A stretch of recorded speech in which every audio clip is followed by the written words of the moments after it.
4月13號啦。咁5月份到6月份咧，正係香港中小學嘅插班嘅黃金申請期啦。咁好多嘅優質嘅插班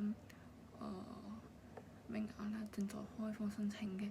咁就算係無論你係想內地轉學故香港啊，就係想從喺香港本土轉學啊，仲從一個冇咁好嘅學校轉去一個比較好嘅學校咧，都係可以嘅。咁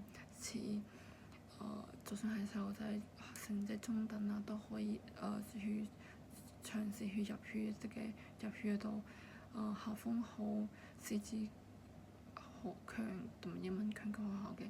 咁似北區啊、沙田啊、九龍啊、港島啊，大量嘅優質嘅插班學位咧，將會喺5月到6月份一步步去開放啲名額嘅。咁想了解更多嘅插班事情咧，歡迎私信聯繫我。